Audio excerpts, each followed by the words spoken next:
First episode begins as FBI storms Margaret's residence, arresting Dwight and taking him to a dark, isolating cell.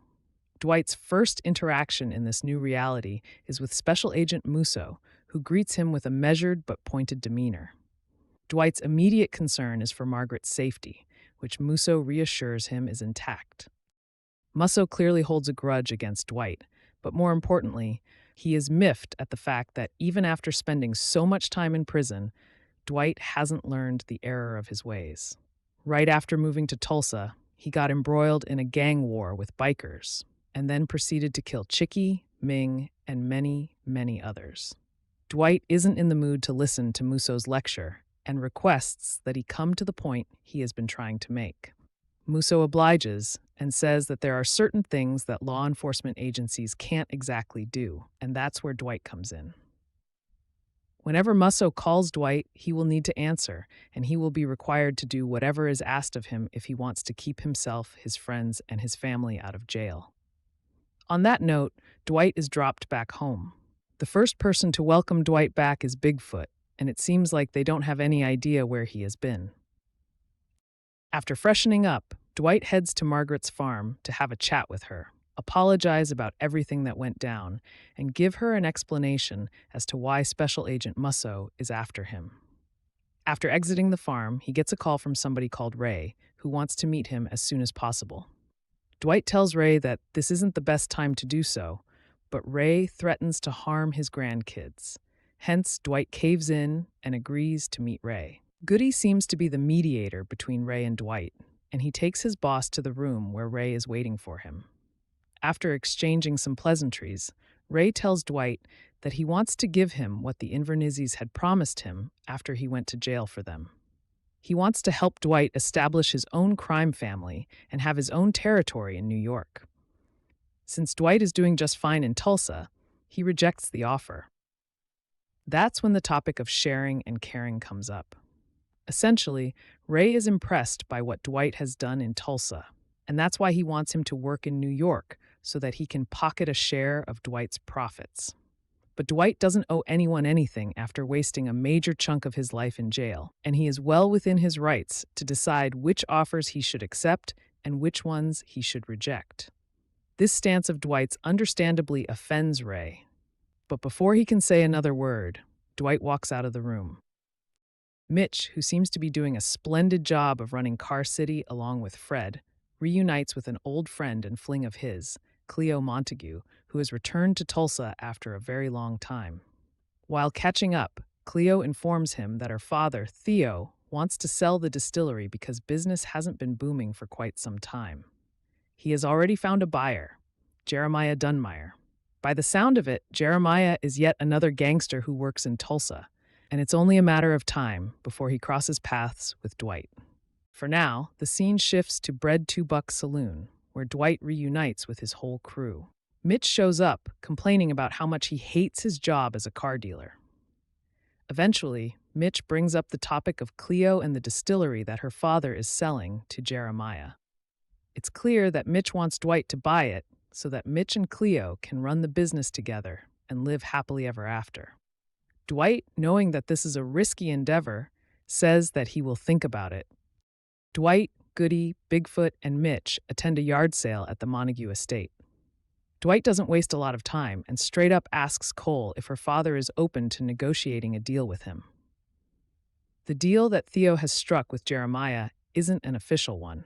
It's based on some kind of mutual understanding, and Dwight wants to conduct the business in a professional way. However, it doesn't take very long to ascertain that Theo is just too scared to sell his distillery to the highest bidder. It seems like Jeremiah is essentially threatening Theo into giving away his cash cow, which is why when Dwight asks what the price he is settled at is, Theo is unable to say anything. When Mitch asks Dwight about how his meeting with Theo has gone, he lies that he has taken the first step towards changing Theo's mind. When Goody asks him the same question, he tells him the truth, that it will be quite difficult to get Jeremiah's hooks out of Theo's soul if they want to get into the alcohol-making business. Even Higher Plain Marijuana Dispensary is running well thanks to Joanne, Grace, and Bodie. That said, Bodie clearly wants to get a promotion, and he gets frustrated at being asked to run errands, which involves delivering the share that's promised to the King of Kansas City, Bill. Joanne tells Bodie to take Tyson and Grace with him for the drop. Bodie wonders why Tyson can't go on his own. Anyway, Bodie, Tyson, and Grace hit the road with the payload. But before they can reach the rendezvous point, where they are supposed to meet the members of the KC gang, their car runs out of juice. So, Tyson calls up Dwight, who calls up Bill, so that the rendezvous point can be shifted to the EV car recharging joint where they are stuck. Bill, as usual, doesn't want to make any changes to his plan because he is a skeptical person, but Dwight compels him to bend to his will. Hence, 3 members of the KC gang meet with Tyson, Bodie, and Grace, and request that they hurry it up with the drop.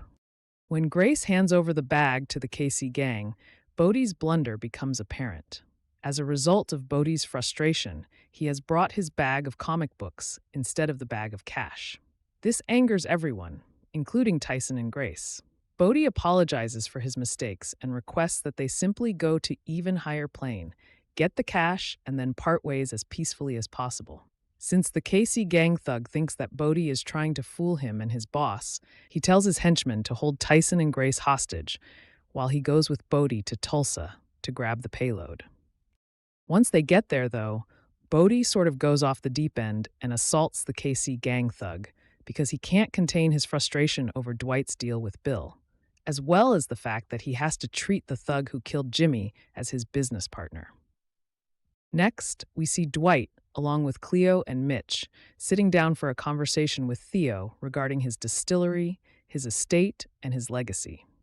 It's pretty apparent that if Theo gives up the rights to his business to Jeremiah, he will leave nothing for Theo and his family. Meanwhile, Dwight will ensure that they both make a profit from the business so that both of their families can have a bright future ahead of them. On that note, Dwight and Mitch head back home. While having his dinner, Dwight gets a call from Musso, who apparently knows that he has been in conversation with the Montagues. Before Dwight can learn more about this informant, Musso hangs up. As for Theo, he gets a visit from Jeremiah himself, who wants to know if he is still willing to respect the deal that they had shaken on. This is where Theo reveals that since he got a better offer than Jeremiah made, he has chosen to side with Dwight and cut Jeremiah out of the picture. Without giving it another thought, Jeremiah orders Cole and his men to kill Theo and burn down his mansion. This hostile takeover isn't going to go down well. Dwight is a sentimental person, and he will react violently to Theo's death. The rivalry between Jeremiah and Dwight is on. Second episode begins as Dwight, Tyson, Mitch, and Bigfoot arrive at the Montague estate, or what remains of it, to take stock of the damage that has been done by Jeremiah and his men. Dwight is a bit shocked because of how immediate Jeremiah's reaction was. Then Dwight and his crew head over to Theo's funeral. Goody arrives there to inform him that Armand's therapy apparently isn't going all that well. Goody is afraid that if Armand ends up leaking news of Dwight's involvement in the liquor business in Tulsa, on top of the weed and casino business, to someone in New York, probably Ray, then the gangsters over there are going to get even more adamant than they are already about getting a slice of Dwight's pie. Dwight advises Goody to just keep tabs on Armand for the time being. For now, Dwight focuses on the Dunmires, who pull the ultimate douchebag move by attending Theo's funeral. Dwight doesn't waste a second and confronts Jeremiah over what he has done to Theo, and warns him that if he tries to pull the same stunt with him, now that Dwight owns Theo's distillery, it's not going to end well for the Montagues. Jeremiah tells Dwight that he is willing to give him thrice the amount that he was offering to Theo, and he should take it and stay away from the distillery because he knows nothing about making liquor. Dwight is obviously not one to back down, and he makes it pretty clear that he is going to make the distillery a success with one hand while keeping Jeremiah away from it with the other. Dwight and Joanne sit down for a conversation about the Dunmires. Turns out that Joanne has been doing some homework on them and has figured out that Jeremiah's establishment hasn't made a profit for the past decade or so. There are no distributors who want to pick up the product the Dunmires are making. which means that Jeremiah is breaking a bunch of laws by selling directly, given distillers can't do so. That brings them to the topic of the product that Theo has made, which can't be sold because of Jeremiah. Joanne says that they should just pocket the money Jeremiah is offering, set up their own distillery, and leave the Montagues in the rearview mirror. Accepting anything from Jeremiah would be a sign of weakness. Next, Dwight and Joanne go back to the Montague estate along with Tyson, Mitch, and Bigfoot, where Cleo is talking to the insurance adjuster. According to the insurance guy's assessment, the fire wasn't used to hide the evidence of a murder. It just happened spontaneously. Hence, Cleo isn't getting anything out of this mishap. Of course, the whole thing is a farce because the insurance adjuster, cops, and even the fire inspector are in Jeremiah's pocket, and they won't defy him no matter what happens. All this, as well as the fact that Jeremiah was willing to cough up a huge sum of money to get Dwight out of the equation, causes Dwight to wonder why Jeremiah went to such lengths to secure the distillery. That's when Cleo unveils the storage unit packed with barrels full of bourbon that are around 50 years old and probably worth about $150 million. And it finally becomes clear what Jeremiah is after. Cleo says that Jeremiah was aware of the existence of these barrels. It's just that he didn't know where they were stashed. Cleo gives the gang a tour of the distillery, which is in absolute shambles and in desperate need of repair. Dwight orders Tyson to get his dad, Mark, to use his plumbing skills to fix all the faulty pipes in the establishment. Tyson places Dwight's proposition in front of Mark, and as predicted, Mark promptly rejects the offer. Angie, Tyson's mother, who has usually been opposed to her son's association with Dwight, advises Mark to take up the offer because it will give him an excuse to be around Tyson and ensure that he hasn't strayed too far from the light.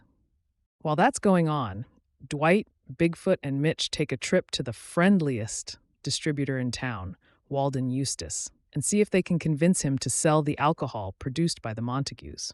It doesn't take very long for them to figure out that Walden doesn't want to put Montague products on his shelves, acting on Jeremiah's orders.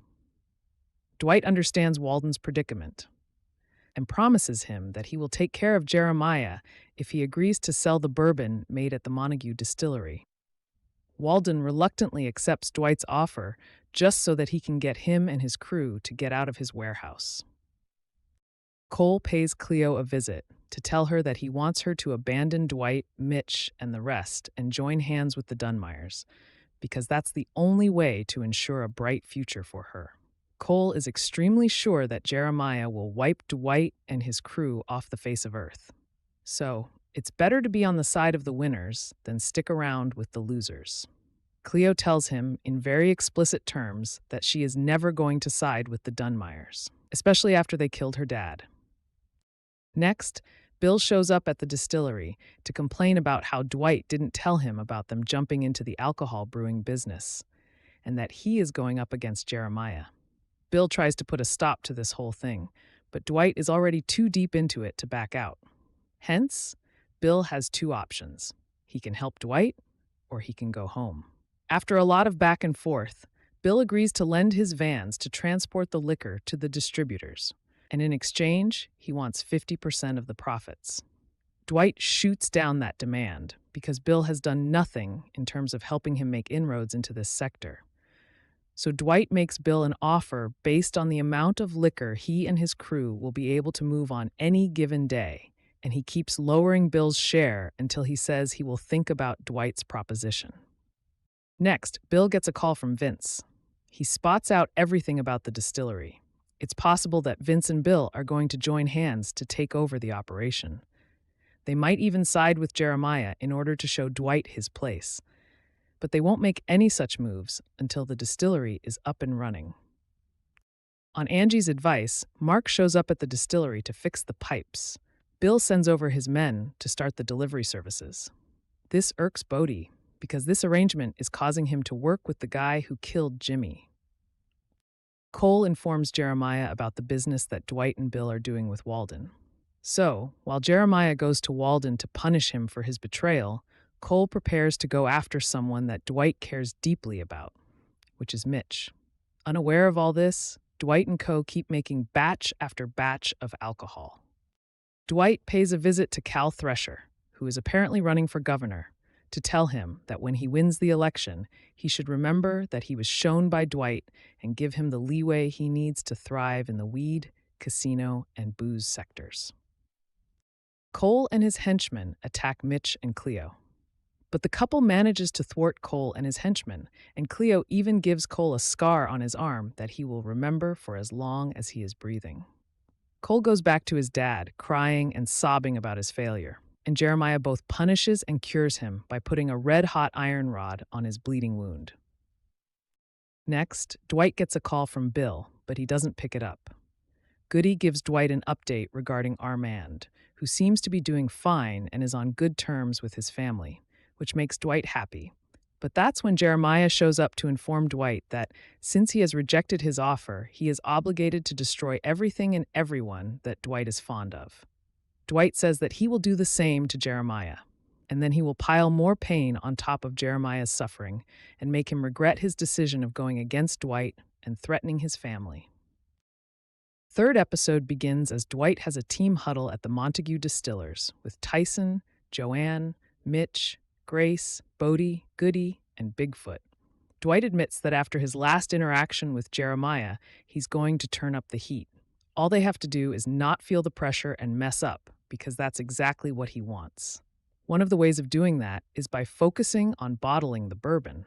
While the team does that, Dwight picks up the call from Musso, who tells him to board the car that has been sent to pick him up and have a meeting with him, because Musso needs to stay updated about what's going on in Dwight's life.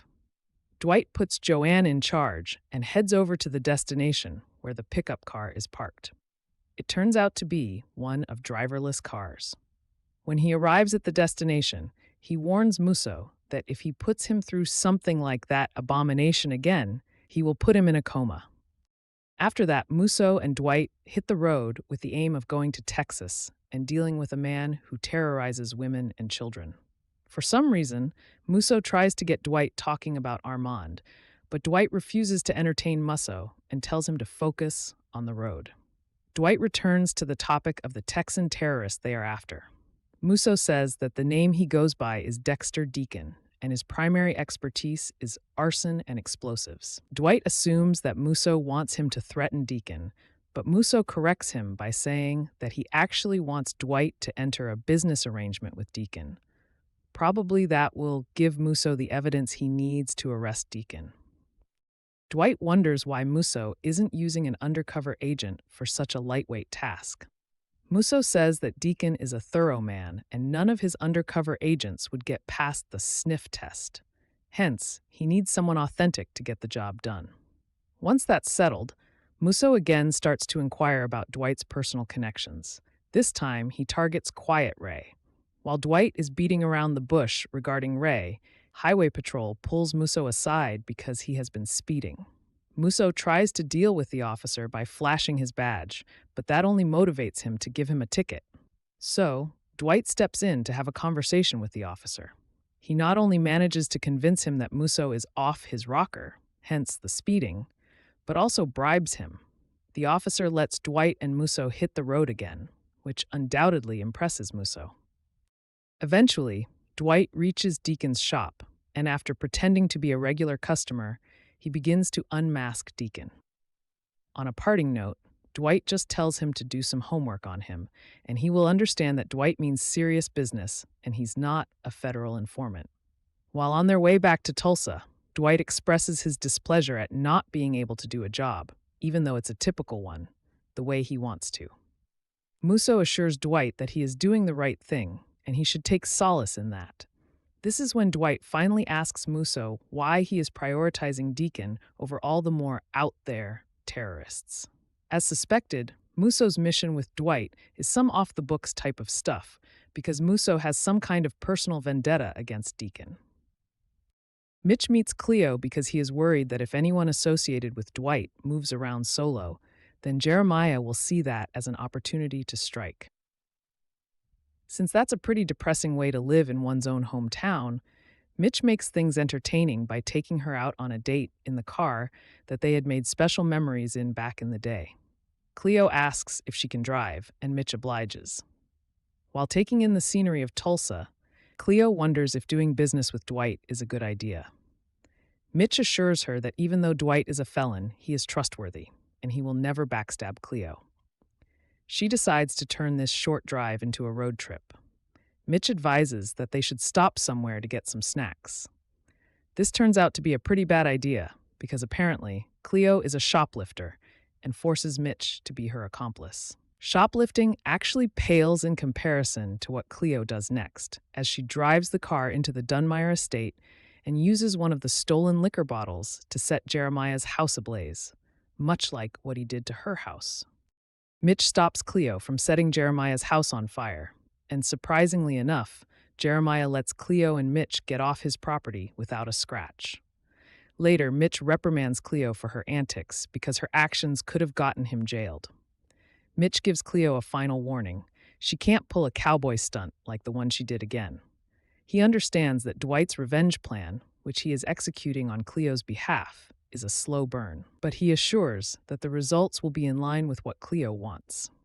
However, if Cleo doesn't trust Dwight and his crew, and if she sabotages whatever strategy Dwight has in store for Jeremiah, they will need to pull the plug on this operation. Cleo promises that she will not make any more mistakes. Although Dwight has given strict orders to his crew to focus on the bottling of the bourbon, Tyson has the bright idea of going on a mission to know the enemy, so that when the boss man returns, they will have something more to show than packages of bourbon bottles. Before leaving, Goody advises against doing anything to irk the Dunmires. But as soon as Goody leaves the building, Tyson sticks to his guns and goes on a fact-finding quest along with Grace and Bodie. And who does Tyson decide to tail? Cole Dunmire. They spot him at a warehouse that's hosting a bingo tournament for the elderly. While all this is going on, back at the distillery, Joanne asks Bigfoot where Tyson, Bodie, and Grace are at, and Bigfoot refuses to snitch on them. Before Joanne can press Bigfoot any further, Clara shows up there asking about Armand. Joanne doesn't know anything about Armand, but when Joanne asks Clara if she has a message to pass on to Dwight, Clara says that Armand has gone missing. In the meantime, we find Goody paying the trio a visit. Grace is the one who has called Goody for some extra protection. After taking a seat with them, Goody points out that the bingo tournament is a scam. If the Dunmires are swindling old people to stay afloat, this means that they are incredibly desperate. As soon as Goody games the system, Dwight's crew garners the attention of Cole and his men. Initially, Cole refuses to pay them a dime because he knows that Dwight's people have hacked his charade. Goody points out that if the rest of the bingo participants notice that there's no prize for winning, they might stop partaking in his games, thereby bringing an end to this scam. So, Cole has no option but to blow Dwight's crew the prize money and send them on their way. Tyson and his friends decide to spend their winnings at a strip club. While partying there, a stripper named Serenity takes Tyson for a private show. That's where Cole ambushes Tyson, kidnaps him, and takes him to a shipping container yard to get him to spill the beans on the $150 million Bourbon storage unit. Tyson refuses to comply, which is when Cole brings out Serenity and threatens to kill her.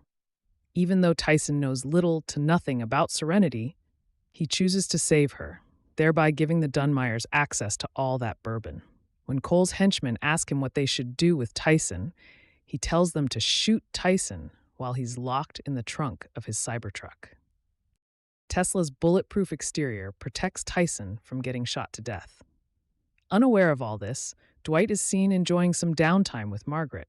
However, one call from Goody causes him to rush over to the storage unit, which has been emptied by Cole and his men. They have lost their entire stock, and Dwight is determined now to get revenge. Fourth episode begins with Dwight giving his crew an earful for messing up things so royally that their distillery can't function properly anymore. Even though he knows that Tyson is responsible for this whole mess, he reprimands Goody, Bodie, and Grace for not keeping an eye on him because, as per his rules, a family looks out for each other at all times. But after, instead of partaking in an extended round of who is at fault, Dwight assigns some tasks to his team so as to repair the damage that has been done by the Dunmeyers. He tells Bodie to look into the Dunmeyers' distribution website, see if any of the stolen booze has been listed there, and track down where he's storing it currently. Grace is assigned the job of finding the most expensive wholesalers so that if and when Dwight gets the booze back, he can get it moving immediately. Tyson is expectedly benched for the time being so that he can do some soul searching about how he messed up everything. However, as soon as Dwight exits the building to go and meet Bill, Tyson goes into defensive mode and begins bickering with Grace and Bodie. Speaking of Bill, he is apparently concerned about Armand and wants to know what he is doing. Given how Armand isn't a priority factor at the moment, Dwight puts that to the side and points out that the Dunmeyers have stolen their booze and killed some of Bill's men.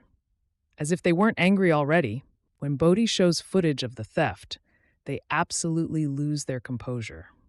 Now, while Bill and Dwight go after the owner of the truck that was used to steal the booze, Tyson and Mark team up to one-up Cole. Bill goes into the truck driver's house to intimidate him and learn about the location of the booze. But the truck driver tries to kill Bill.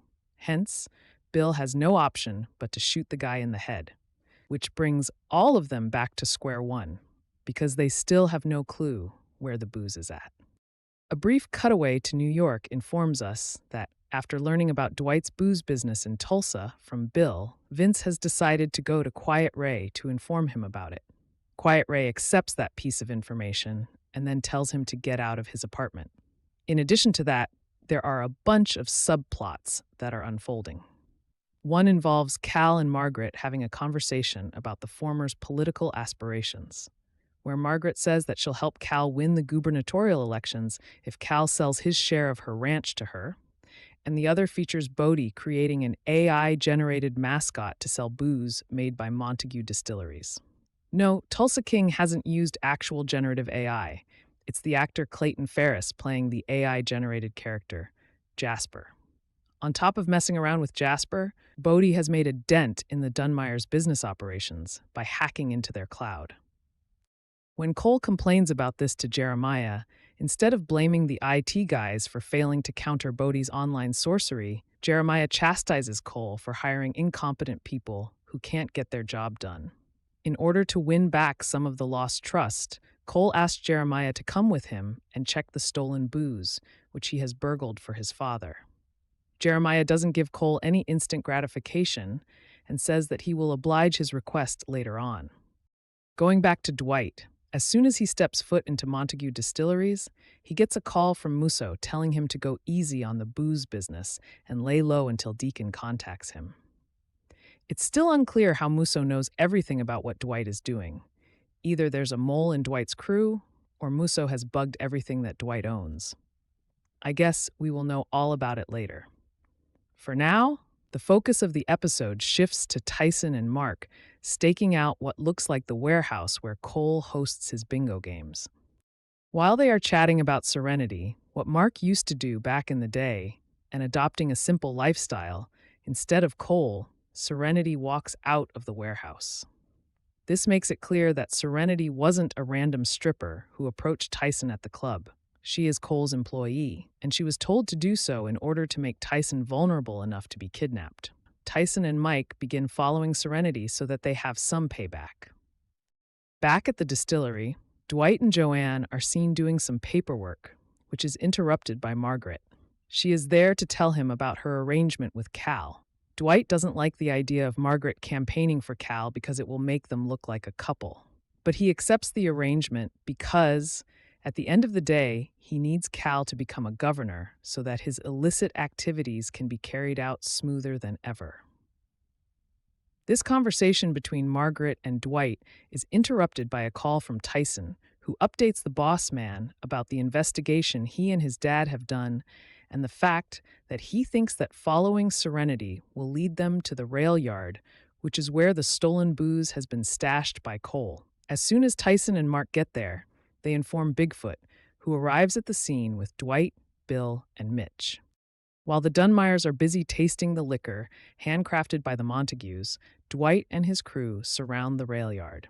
As soon as Cole steps out, Dwight and his folks capture him and hold him hostage until Jeremiah agrees to let go of the stolen booze. Jeremiah low-key shocks Dwight by saying that his own son is not worth all those barrels of liquor. Hence, Dwight has to offer him something more, in addition to Cole's life, if he wants his booze back. However, when Jeremiah realizes that Dwight won't bow down to his absurd demands, he allows Dwight and his crew to take back their property in exchange for his son's life. Jeremiah says that he won't stop trying to steal that booze back, and Dwight essentially says that now that he knows Jeremiah's ways, burgling him again won't be that easy. Later that night, Dwight is seen having a chat with Margaret about how things are falling into place, and he thinks that everything is going to be fine from now onwards. Unbeknownst to him, though, Quiet Ray has gotten in touch with Bill, essentially telling him that he is willing to work with Bill if he wants to take over Dwight's booze business or maybe his whole empire. What is Bill going to do? Fifth episode begins with the Montague Distillery is finally open for business. Dwight's in full celebration mode and anticipating a bit of a boozy victory lap. Bodie and Grace succeeded in their plan to pull in buzz for the 50, with numerous publications attending their launch party. Bigfoot can sculpt ice. Cut to Dwight leisurely lounging in bed with Margaret, and he asks her how things are going with Carl Thresher, and she laughs the pettiness off. Margaret suggests Thresher should attend the distillery opening, a win-win of sorts for both gentlemen, despite Dwight's trepidation. Vince calls Bill on behalf of Quiet Ray, who would like a follow-up on his chat with Bill at the end of episode 4.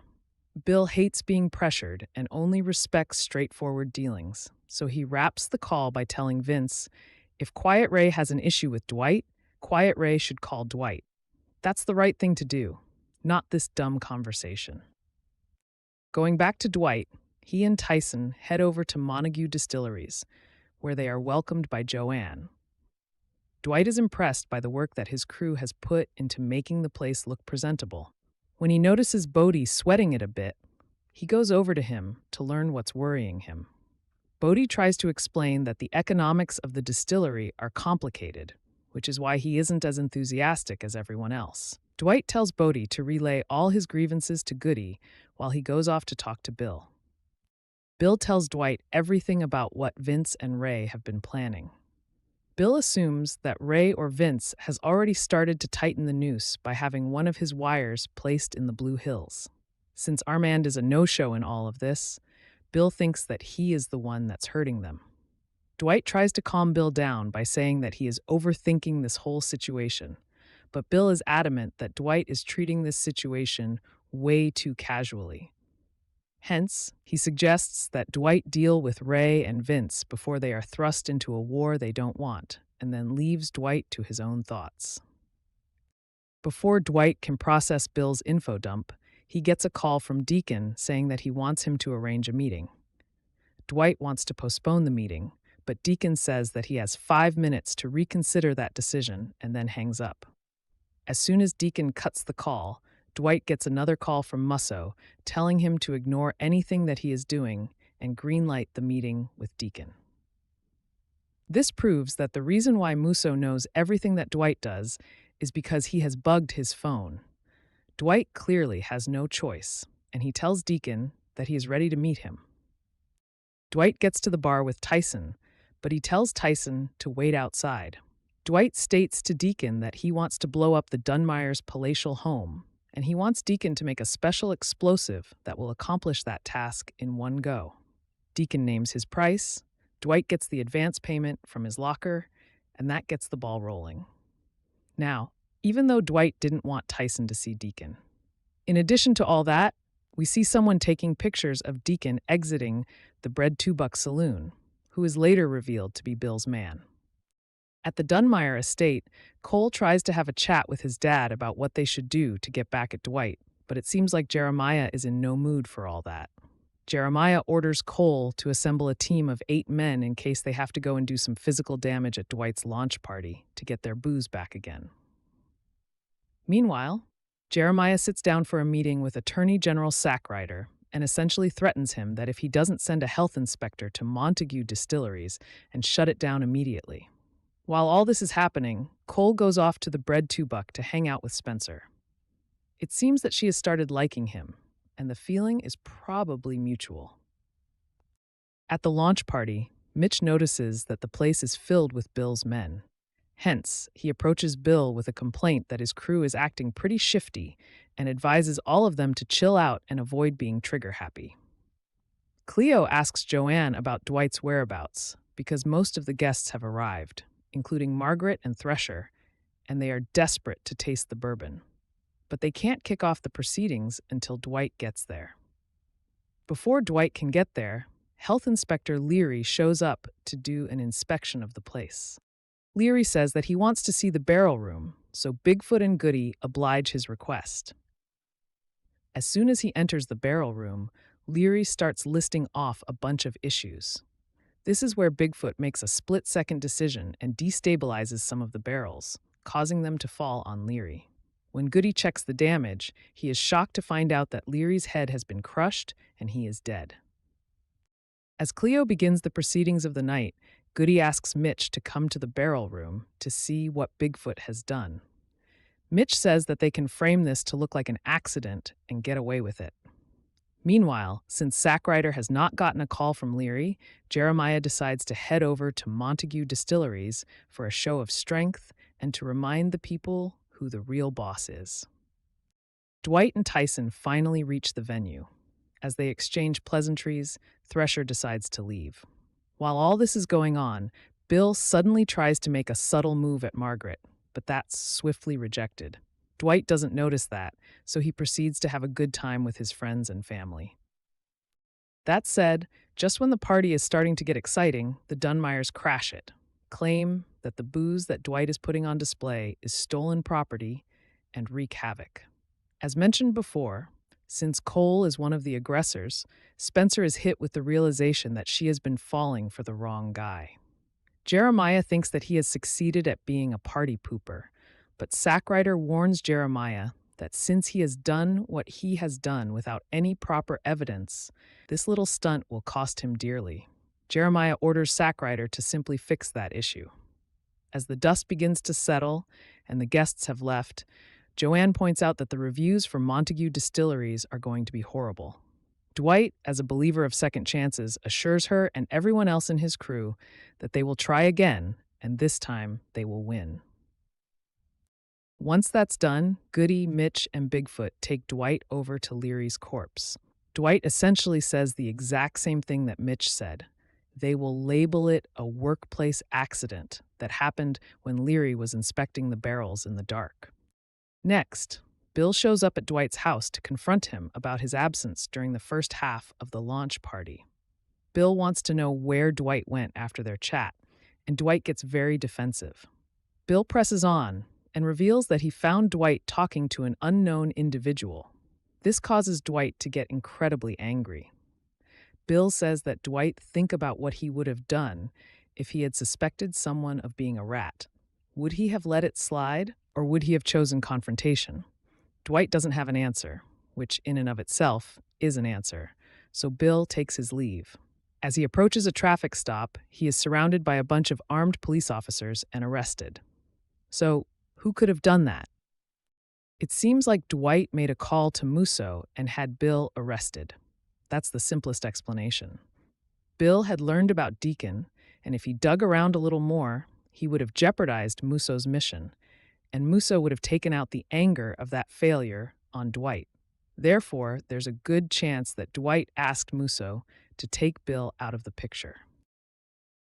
Sixth episode begins with Dwight coming clean about his association with Musso to Joanne. Naturally, Joanne asks him why he is bowing down to the feds, and Dwight says that he and his whole team are at a stage where they have a whole lot to lose. And the thing about success is that the higher you get, the more daunting the fear of failure or a setback seems.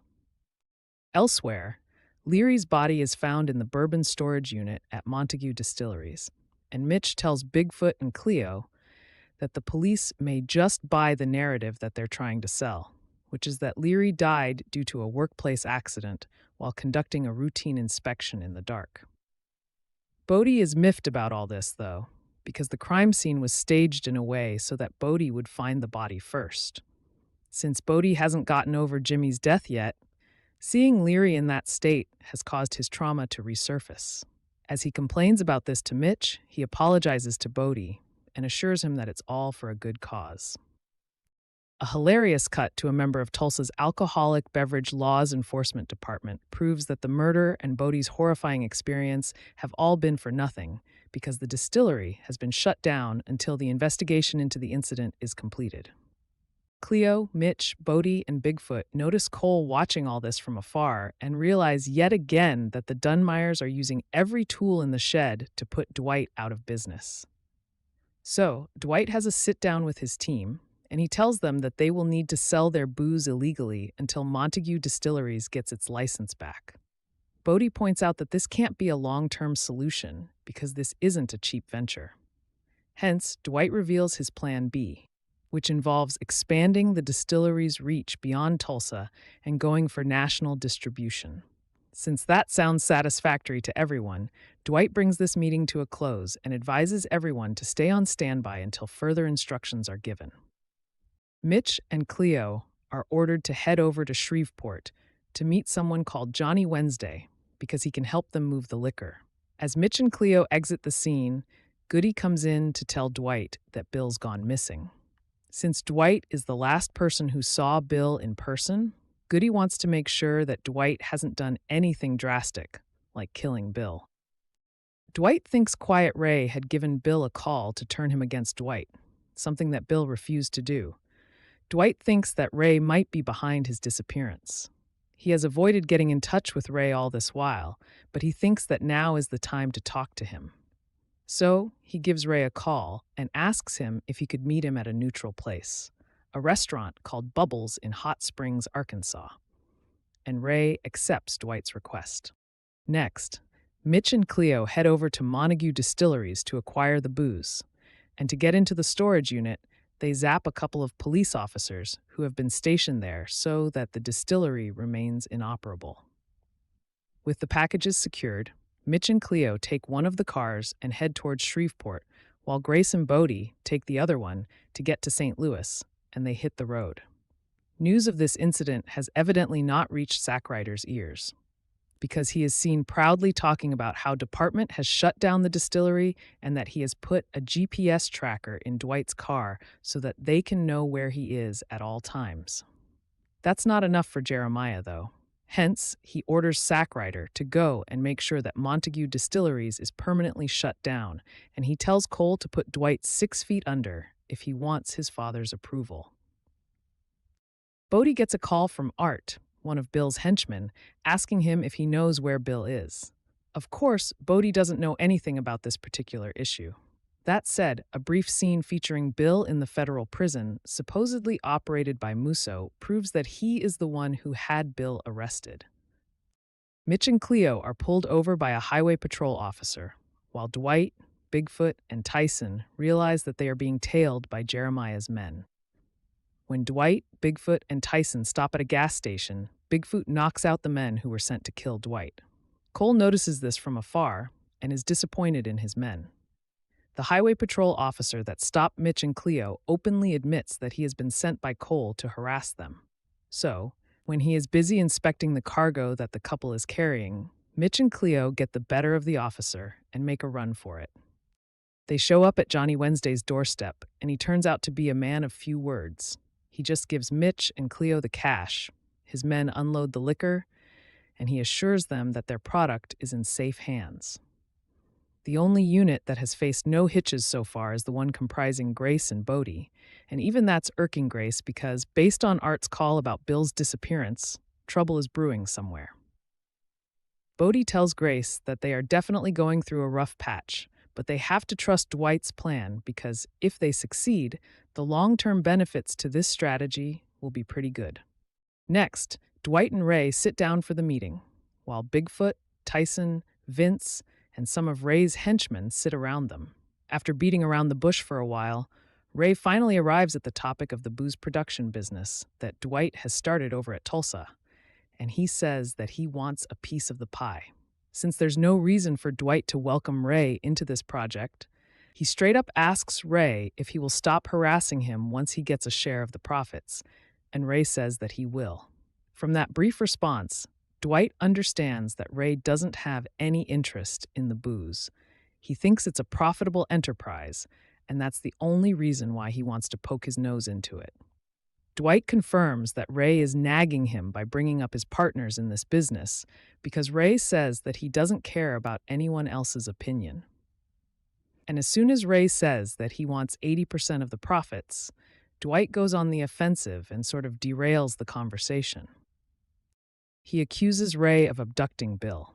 Since Ray has nothing to do with it, he gets offended and lashes out at Dwight. Before Ray and Dwight can clear the air, Cole and his henchmen show up at Bubbles and open fire at Dwight. Almost everyone manages to get out of there unscathed, including Cole, but this attack somehow causes Ray to assume that Dwight is the one who ordered the hit on him. As Dwight, Bigfoot, and Tyson head back to Tulsa, we get a brief scene between Mitch and Cleo, who seem to be planning to leave this whole business in the rearview mirror and keep going wherever the road takes them. Goody gets word of Armand's death, and it seems he died by suicide.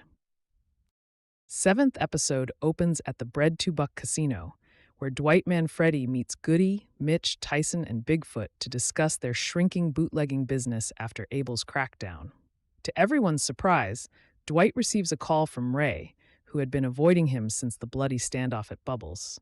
Ray now wants to negotiate. Dwight offers a deal. Ray can keep the Northeast Territory and its profits while granting Dwight distribution access for Montague Distillery's liquor. Ray agrees, though he warns that one day Dwight will owe him a share of his empire, a remark Dwight dismisses. With business pressures mounting, Dwight focuses on removing the state seal that shut down Montague. He visits Attorney General Sackrider, whose allegiance lies with Jeremiah. Instead of begging for leniency, Dwight calmly reminds him that his authority depends on Jeremiah's political influence. With Thresher, the gubernatorial frontrunner, expected to replace the current governor, and being under Dwight's influence, Sackrider's career is at risk. Dwight hints that siding with him now would ensure survival once power changes hands. Leaving the office, Dwight contacts Margaret, who knows Sackrider's wife, Anna. Margaret learns the couple's marriage is failing due to Sackrider's gambling habit, useful leverage. Dwight and Margaret approach Thresher to propose turning Sackrider against Jeremiah, but Thresher worries it could damage his campaign. Margaret convinces him otherwise, arguing that winning Sackrider's loyalty could guarantee electoral victory. Reluctantly, Thresher agrees to a discreet meeting at the casino. At Bread 2 Buck, Sackrider arrives to meet Thresher under Dwight's watchful eye. The discussion starts awkwardly. Sackrider is defensive until Dwight intervenes through subtle manipulation. Grace delivers chips to Sackrider, who can't resist gambling. As the night progresses, Dwight's crew secretly rigs the tables, letting Sackrider win just enough to keep him hooked, then lose spectacularly, deepening his debt. By the time the meeting ends, Sackrider's addiction has trapped him exactly where Dwight wants him: desperate, compromised, and easily swayed. Meanwhile, Jeremiah learns of the meeting and storms to the casino's parking lot with his men demanding entry. Dwight refuses, sending word that Jeremiah should read The Art of War and choose: join him or get crushed. Jeremiah, too proud to bend, leaves after threatening Dwight's life. Inside, Sackrider's mounting losses leave him vulnerable to Thresher's persuasion. By night's end, he quietly agrees to lift the seal on Montague Distilleries, marking a decisive victory for Dwight. The climax comes when Jeremiah realizes he's been outplayed. Dwight's political maneuvering isolates him. Sackrider, once his ally, now serves Dwight. Enraged, Jeremiah storms Sackrider's office and assaults him in a fit of humiliation. The outburst backfires. He's arrested and jailed, signaling his downfall. The once powerful Manfredi patriarch finds himself powerless, betrayed by the very system he once controlled.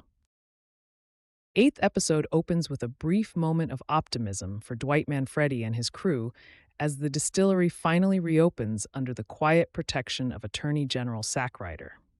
But the calm doesn't last long. Jeremiah Dunmeyer walks out of jail after assaulting Sackrider, and the rift between him and his son Cole becomes more visible. Their tension is interrupted when Deacon arrives at the Dunmire estate. Without hesitation, he admits he was hired by Dwight to kill Jeremiah, but insists he rejected the job because Dwight seemed untrustworthy and must have hidden motives. Jeremiah immediately sees opportunity in Deacon's bitterness, inviting him inside while dismissing Cole. Dwight's attention shifts when he calls Margaret, who is busy preparing for a major campaign event for Carl Thresher. Margaret hints that Thresher's political future might be bigger than expected, and that Dwight might not need him once things fall into place. Meanwhile, Deacon is shown scouting Thresher's rally, planting a bomb with alarming ease. At the distillery, the crew celebrates the reopening, while Dwight receives a call from Deacon demanding a meeting. Dwight then contacts Agent Musso and proposes arranging the meet himself. Musso reluctantly agrees. At Bodie's dispensary, Tyson and Spencer ask to host a party using stolen drugs. Bodie only accepts after negotiating a cut, unaware of the danger approaching elsewhere that night. Dwight meets Musso in person and confronts him about the disappearance of Bill Bevilacqua.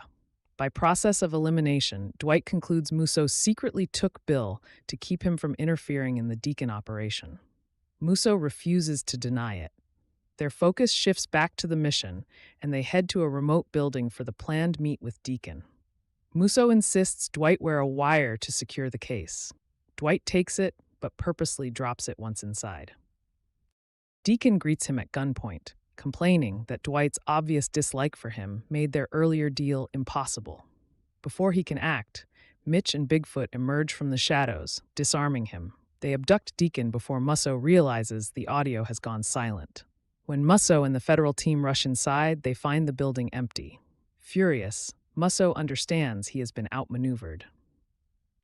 Dwight and his men transport Deacon to the catacombs, demanding every detail about his past clients and terrorist network. Deacon fears the consequences, but Dwight presses harder, determined to extract everything before deciding his fate.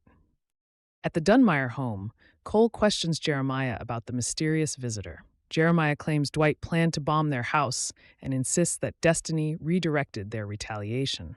Cole doesn't fully believe him, sensing something much darker. The rally begins at the Delmore Grand Hotel. Margaret and Thresher work through guests, while Sackrider appears with his wife, strengthening the public alliance. Thresher quietly warns Margaret that if anything goes wrong, both she and Dwight will be targets alongside him. Meanwhile, Cole rushes to Spencer at the distillery party, warning her that Jeremiah plans to strike at a location full of people connected to Dwight. Realizing the target must be the rally, she alerts Tyson, who calls Dwight. Deacon confirms the bomb's location and timing. Dwight, after hearing the confession, buries Deacon alive in an old Montague family coffin and drives toward the hotel. At the Delmore Grand, the bomb's phones begin ringing as the clock passes 10 p.m. Police arrive, but their evacuation is slow. Dwight forces his way into the building and begins shouting for everyone to clear out. Musso joins him, escorting Thresher outside. Dwight finds Margaret and pulls her out with minutes to spare. Mitch checks the floors to ensure no one remains. Seconds after the final guests flee, the bomb detonates. The explosion blows Mitch across the concrete, and the hotel erupts in flames. Margaret survives, shaken, as Dwight shields her on the ground. At the Dunmire estate, Jeremiah smokes calmly by the fire, already assuming the attack succeeded. Cole listens quietly, disturbed by his father's satisfaction. Outside the ruined hotel, Dwight watches as Mitch is loaded into an ambulance. Musso approaches him, furious that Dwight broke the deal to surrender Deacon. When Musso demands to know where Deacon is, Dwight simply replies, "Out of sight, out of mind." Musso warns that Dwight owes him the information, and Dwight answers only, "Maybe tomorrow." Margaret observes the exchange from a distance, realizing there are secrets she has not been told. Ninth episode begins as we are introduced to Russell Lee Washington Jr. in Newark, New Jersey. He is an aging hitman leading a quiet routine under the disguise of an electrician. After completing a contract killing, he returns to his shop, only to be interrupted by Vince, who summons him to meet Quiet Ray. Russell reluctantly visits Ray, where it becomes clear he has been paying off an old debt by carrying out a series of assassinations. Believing his latest job had finally cleared what he owed, Russell expects freedom. Instead, Ray assigns him one final target, Dwight Manfredi in Tulsa. Russell and Dwight share a history from their years in prison, making Russell hesitate, but Ray gives him no room to refuse. In Tulsa, Dwight meets with Agent Musso, who demands Deacon's return. Dwight refuses and confirms the man buried in the Montague crypt is dead. Instead of turning Deacon over, Dwight uses the taped confession to pressure Musso for a federal liquor license. Soon after, Montague Distilleries expands rapidly across Tulsa, while Dunmire Distilleries faces a sudden collapse. Their distributors return inventory and cancel orders. Cole delivers the bad news to Jeremiah, who reacts with explosive frustration as every attempt to hurt Dwight has failed. Russell arrives in Tulsa and watches Dwight from a distance before approaching him. Their reunion is cautious but familiar.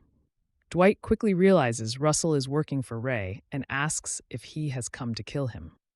Russell admits the truth and explains he has not yet decided whether to complete the job. After leaving the bar, Russell refuses Dwight's dinner invitation and warns him that Ray has not given up. Meanwhile, Tyson hands over a large profit to Dwight from a rave he and Spencer organized. He avoids detailing how they earned the money, though Dwight suspects the truth. Later, Tyson pushes Bodie to secure a supplier for ecstasy, hoping to continue the operation. Bodie reluctantly agrees but warns that none of the deals can happen on Dwight's property. Tyson and Spencer attempt to sell at another rave but are caught and kicked out, signaling growing risk. Russell returns to his hotel, where Ray calls for an update. Russell openly tells him he will not do the job. Ray threatens him, but Russell ends the conversation. At the saloon, Dwight hears from Mitch that an unfamiliar hitman from New York has checked into a local hotel. Before Dwight investigates, Margaret meets him to update him on Thresher's cooperation with the police after the bombing. Later that night, Russell arrives at Dwight's home. They speak candidly about Russell's attempts to carry out Ray's order and his inability to go through with it. Dwight also reveals what he learned from Mitch. Ray has sent another contract killer, one meant to ensure Russell's death, regardless of whether he kills Dwight. Understanding Ray intends to clean the house entirely, Russell decides to side with Dwight. Together, Dwight and Russell drive to the hotel where the New York hitman is staying. They watch two men exit separate rooms, realizing Ray sent a pair rather than a lone assassin. Without hesitation, Dwight enters one room while Russell enters the other. Both men eliminate the threats quickly and leave before Vince arrives and discovers Ray's backup plan has failed. The episode ends with the calm abruptly broken. As Joanne leaves work, she is abducted by Jeremiah's men. With Dunmire Distilleries falling apart and every plan against Dwight failing, Jeremiah turns to a final act of retaliation. Episode 10 of Tulsa King Season 3 starts with Joanne being taken to Jeremiah's estate.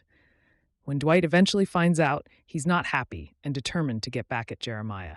He gathers the troops and prepares for war. Jeremiah isn't about to hit Joanne, though, given his mom taught him to take care of the fairer sex. But that doesn't mean her kidnapping is going to be comfortable. When Cole finds out what his dad has done, he's not happy. He shows up to see Joanne, apologizes, and offers her a drink. Afterwards, he sets to work speaking to Dwight and resolving this mess. Lee shows up at the casino, where he finds Dwight concerned and desperate to get Joanne back. He helps to calm the guy down, which is further quelled by Bigfoot arriving with reinforcements. His cousins are here to kick some ass too, and they're just as big as he is.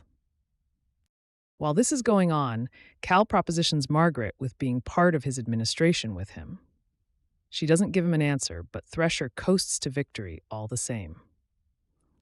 Cole shows up at the casino while the group are talking strategy. Dwight is ready to blow his brains out, but Cole speaks his piece and wants to atone for following his father around all these episodes. Cole draws a detailed map of the compound and gathers the intel he needs to hit their estate hard. They show at 3 a.m. raising hell, but Cole is in two minds over whether he's really done the right thing or not.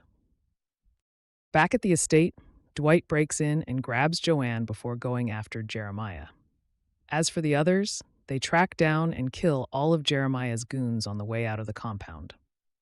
Dwight knocks out Jeremiah, and instead of killing the guy outright, he ties the guy up, beats him bloody, and then watches as he burns alive.